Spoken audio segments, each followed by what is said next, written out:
देखिए जी, यहाँ पे अशोक ब्रोच का दिया हुआ है। किसका दिया हुआ है? अशोक ब्रोच का दिया हुआ है। अशोक ब्रोच का जो दिया हुआ है उसमें आपको बताया गया है कि जो भी ट्रांजैक्शन है 2018 का हुआ है। कब का हुआ है? 2018 का ट्रांजैक्शन है, जिसमें आपका जीएसटी भी इंक्लूड किया गया है। किसका क्वेश्चन है? जीएसटी का। तो जीएसटी में आपका सीजीएसटी, एसजीएसटी दोनों दिया गया है।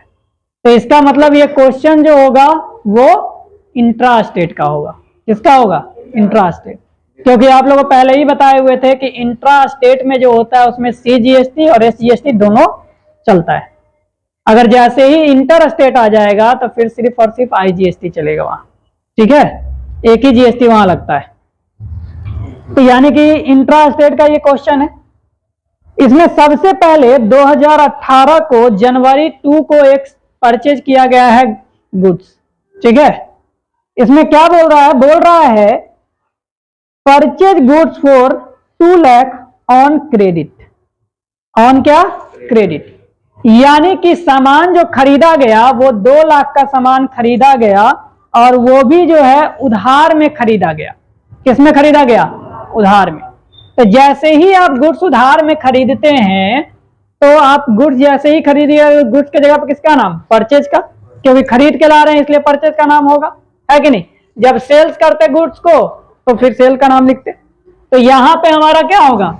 2018 का डेट है और कितने तारीख को? 2 जन। सबसे पहले सामान क्या किए हैं? खरीदे हैं। तो इसलिए क्या हो जाएगा? परचेज अकाउंट दिया। अब कितने का सामान खरीदे? 2 लाख का सामान खरीदे। तो अमाउंट कितना लिख देंगे? 2 लाख, और ये डेबिट के कॉलम में लिखा जाएगा। अब जब सामान खरीद के लाते हैं तो जीएसटी देना पड़ता है कि लेना पड़ता है? देना पड़ता है। इसका मतलब जीएसटी हमारे लिए क्या होगा? यहाँ पे लॉस होगा। तो लॉस को हम क्या करेंगे? डेबिट में, है कि नहीं? अब यहाँ पे जब परचेज करते हैं तो उस कंडीशन में कौन सा जीएसटी लगता है? इनपुट जीएसटी लगता है।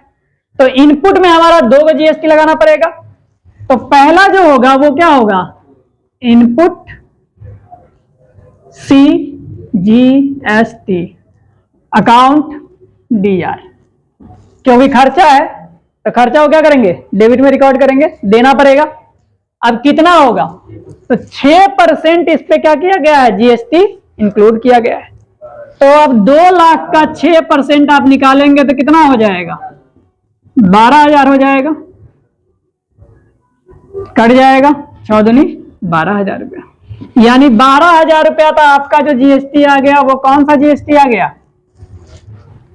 इनपुट सीजीएसटी आ गया। एक जीएसटी और लगेगा। अब कौन सा जीएसटी लगेगा? एसजीएसटी लगेगा। तो फिर से हम क्या करेंगे? Input SGST DR. अब बताइए फिर कितना लगेगा? 12,000, क्योंकि 6% है ना? तो यहां पे क्या हो गया? 12,000 दे दिए। अब यहां पे किसी पार्टी का नाम दिया हुआ है क्या? किसी व्यक्ति का नाम है? नहीं है। सिर्फ बोला कि उधार में क्या किया गया है? खरीदा गया है। तो जब भी किसी व्यक्ति से उधार में खरीदते हैं तो उस व्यक्ति को क्या बोलते हैं? क्रेडिटर कहते हैं ना, क्रेडिटर।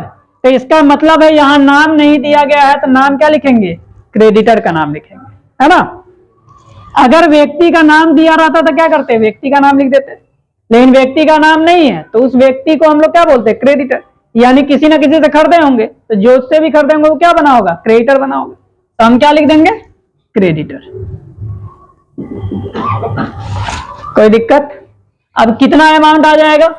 तो डेबिट में टोटल जोड़ करके क्रेडिट में लिखेंगे। कितना आ गया? 2,24,000। यहां तक कोई दिक्कत है तो बताइए। यहां तक क्लियर है? अब क्या करेंगे? इसका लिखेंगे नरेशन। तो नरेशन क्या लिखाएगा? बिंग गुड्स परचेज ऑन क्या? क्रेडिट। कोई दिक्कत? पहला एंट्री कंप्लीट। तो ये समझ में आ गया? इसमें कोई दिक्कत है? हाँ, क्वेश्चन में 12% जीएसटी दिया हुआ है, जिसमें साफ लिखा हुआ है 6% जो है आपका वो क्या है, सीजीएसटी है, और फिर से एसजीएसटी भी जो है वो क्या है, 6% है। तो दोनों का दोनों मिलाएंगे तो दोनों मिलाकर टोटल कितना होता है, 12% का होता है। इसलिए हम लोग क्या कर रहे हैं, 12% पे निकाल रहे हैं। तो दोनों जीएसटी इंक्लूड करके अलग से दिया हुआ है ही, तो इसलिए अलग अलग कैलकुलेशन करके निकाल दिए, कोई दिक्कत। अब इसमें सेकंड देख लीजिए, 5 तारीख को हुआ है, कितने तारीख को, 5 तारीख के डेट में, 5 जन। इसमें लिख रहा है sold goods for 3 lakh on credit. अब क्या किया गया, उधार में सामान को बेचा गया। क्या किया गया, बेचा गया। यहां पे किसी व्यक्ति का नाम दिया है क्या, नहीं दिया है।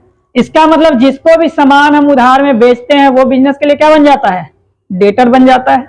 क्या बनता है, डेटर। तो जब किसी व्यक्ति का नाम नहीं दिया हुआ है तो किसका नाम मेंशन करेंगे, डेटर का नाम मेंशन करेंगे, है ना। तो यानी कि यहां पे जैसे ही आप बेच रहे हैं सामान, तो जो व्यक्ति खरीदेगा वो रिसीवर बनेगा, और रिसीवर को क्या करते हैं, डेबिट में रिकॉर्ड करते हैं। यानी कि डेटर हमारा क्या रिकॉर्ड होगा, डेबिट में रिकॉर्ड होगा। तो यहां हम लिख सकते हैं डेटर्स अकाउंट डीआर। अब कितने का सामान खरीदाया है, सर बेचा गया है, 3 लाख का सामान आपने क्या किया, बेचा, है ना। तो 3 लाख का सामान जब बेचिएगा तो उससे जीएसटी भी कलेक्ट कीजिएगा, है ना। यानी डेटा को जब 3 लाख का सामान बेचिएगा तो 3 लाख का सामान के ऊपर हम लोग क्या लेंगे, जीएसटी भी लेंगे। तो जीएसटी तो हमारा इनकम का काम करेगा। तो एक काम करते हैं, यहां पे जैसे ही डेटर को बेचे हैं तो हम किसका नाम लिखेंगे, सेल्स का। तो टू सेल्स लिख दे रहे हैं।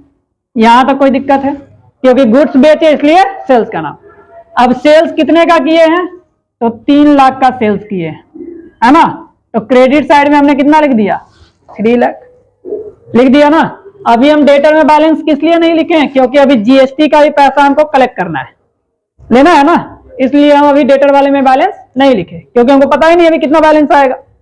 तो जैसे ही आपने सेल्स किया तो अब जीएसटी जो कलेक्ट कीजिएगा वो कौन सा जीएसटी कलेक्ट कीजिएगा, आउटपुट करेंगे, है ना। तो आउटपुट भी हमारा 2 को होगा, है ना। तो 2 क्या लगा देंगे, आउटपुट सीजीएसटी हो जाएगा। और फिर से एक और क्या हो जाएगा, 2 आउटपुट एसजीएसटी हो जाएगा। अब 3 लाख का निकालेंगे कितना परसेंट, बोलिए 6% निकालेंगे ना दोनों का। तो फिर से कितना हो गया, 18,000। यानी कि हमारा ये भी हो जाएगा 18,000, और उसके बाद ये भी हो जाएगा 18,000। अब तीनों को जोड़ देंगे तो डेबिट का बैलेंस कितना बन गया, 3,36,000 रुपया। यहां तक कोई दिक्कत है किसी को, समझ में आ रहा है पीछे चंदन। चलिए आगे बढ़ते हैं, फिर नरेशन उसी तरह से लिख देना होगा। फिलहाल आगे वाला क्वेश्चन देख लेते हैं हम लोग। अब दिखा रहा है 10 जनवरी को, कितने तारीख को, 10 जनवरी को। डायरेक्ट घेर रहे हैं इसको।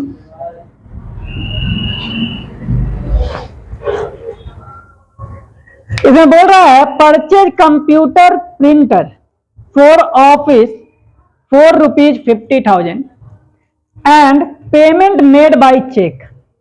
यानी कि आपने क्या किया, कंप्यूटर जो है, प्रिंटर जो है ऑफिस के लिए आपने खरीदा, ठीक है, जिसपे कि आपने 50,000 रुपया पेमेंट किया है। और किस चीज से पेमेंट किया है, चेक से पेमेंट किया है।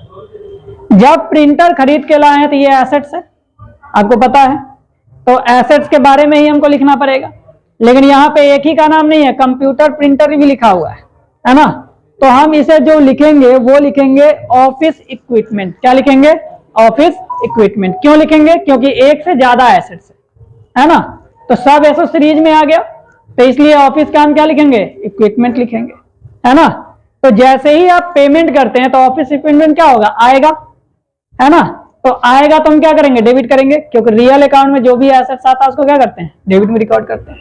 तो ऑफिस इक्विपमेंट को क्या कर देंगे हम लोग, डेबिट में रिकॉर्ड कर देंगे। ठीक है।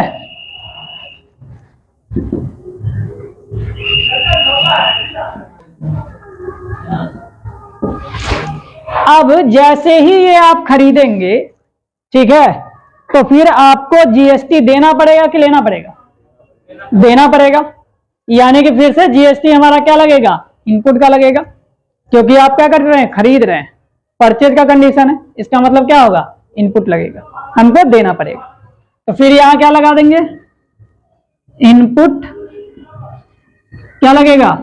सीजीएसटी। और फिर क्या लग जाएगा? Input SGST. अब टू क्या करेंगे बताइए? आपने क्या किया? पेमेंट किया है। किस चीज से पेमेंट किया है? चेक से। तो चेक के जगह पर किसका नाम? बैंक का। तो टू क्या कर देंगे? यहां तक कोई दिक्कत समझ में आ गया? हाँ, दोनों में लगेगा, हर बार लगेगा। जब आप सामान खरीदेंगे तब जीएसटी लगाना पड़ेगा, जब सामान बेचेंगे तब जीएसटी लगाना पड़ेगा। और इंट्रा का केस है इसलिए दो को लगेगा, सीजीएसटी और एसजीएसटी दोनों लगेगा। ठीक है। तो अब बताइए ऑफिस इक्विपमेंट कितने का था? 50,000। तो 50,000 रुपया डेबिट वाले में। अब इस पे कितना परसेंट का? 6% का। तो कितना आ जाएगा? 3,000।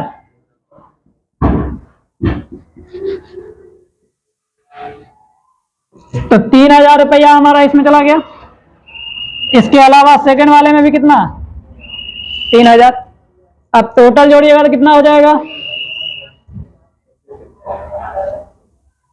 56 ना, यानी 56,000।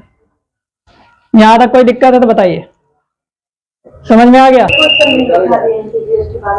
हाँ, सबसे पहले ही आप लेट से आए हैं ना, सबसे शुरू में लिखवा दिया गया है कितना परसेंट जीएसटी लगेगा।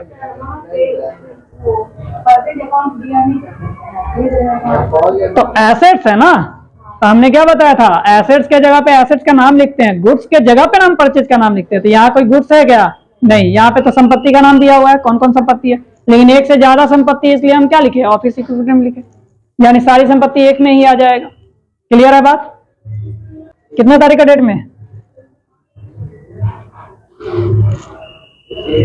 20 जनवरी को दिया हुआ है पेड लीगल कंसल्टेशन फी, है ना।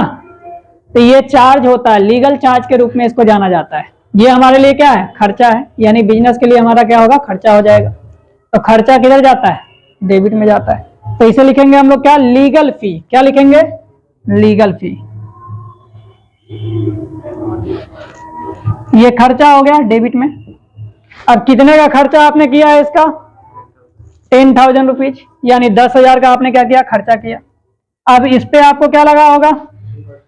जीएसटी भी लगा होगा। तो 10,000 का 6% कितना? 600। अब कौन सा जीएसटी लगेगा बताइए जल्दी? इनपुट ना, इनपुट सीजीएसटी। इसके बाद फिर क्या लगेगा? एसजीएसटी।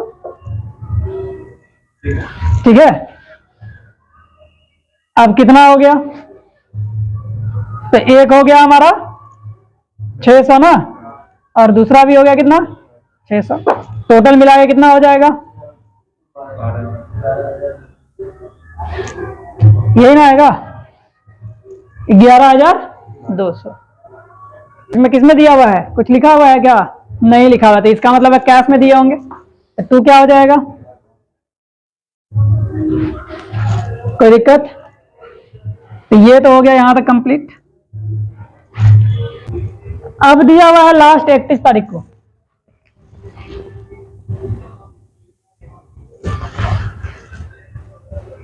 बोलता है payment made of balance amount of GST, यानी कि जो जीएसटी का जो अमाउंट होगा वो आपको क्या करना है?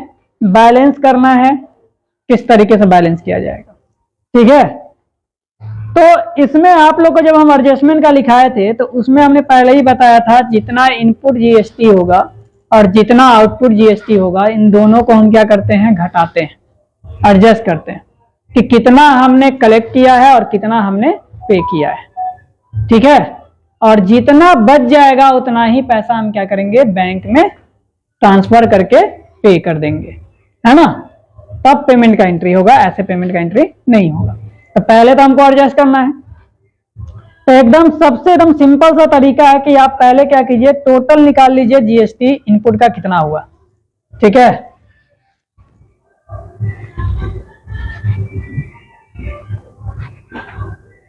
सीजीएसटी निकाल लेते हैं। बताइए टोटल सीजीएसटी जो है इनपुट का वो कितना है। तो अभी निकालिए कहां कहां पे यूज किया गया था। इनपुट सीजीएसटी एक बार 1200 है, सॉरी 12,000 है। तो एक हो गया 12,000 का, प्लस इसके बाद आपको फिर इनपुट हो गया 10 तारीख के डेट में 3,000 का,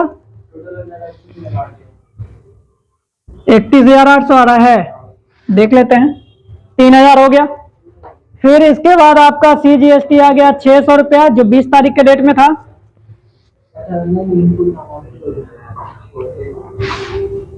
उसके बाद फिर आपका हो गया इनपुट जो कि 1,200 रुपया है 22 तारीख के डेट में।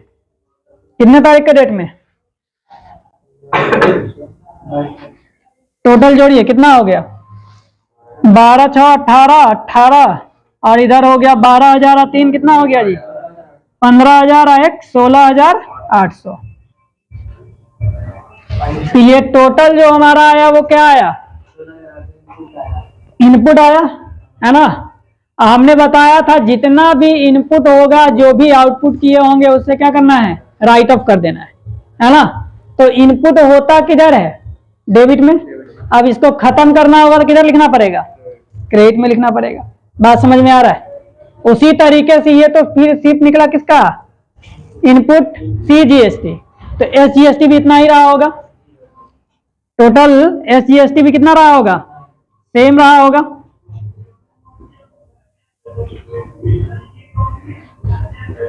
16,800। क्लियर हो गया। अब आउटपुट निकाल लेते हैं कि भाई आउटपुट हमारा कितना हुआ। तो टोटल आउटपुट हम लोग देख लेते हैं, आउटपुट सीजीएसटी कितना है। तो एक जो आउटपुट आपको सीजीएसटी मिला हुआ है वो 5 तारीख के डेट में है, जो कि 18,000 का है ना। टोटल आउटपुट सीजीएसटी कितना है, 18,000। अब इसके अलावा भी कहीं है क्या, नहीं है। टोटल कितना है, 18,000 है।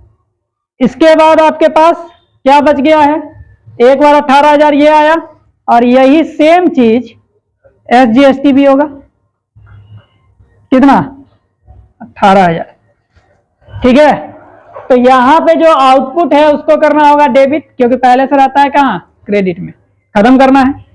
तो यहां क्या लिखेंगे, पहले आउटपुट सीजीएसटी अकाउंट डीआर, कितना से कितना निकला, 18,000 का है। उसके बाद फिर आउटपुट एसजीएसटी अकाउंट डीआर, कितना, 18,000। अब क्या करेंगे, क्रेडिट वाला 2 क्या होगा, इनपुट सीजीएसटी कितना निकाले थे आप, 16,800। तो 16,800 आपको दिखाना पड़ेगा।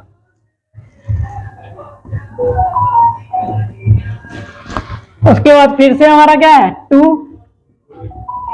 इनपुट एसजीएसटी कितने का, 16,800।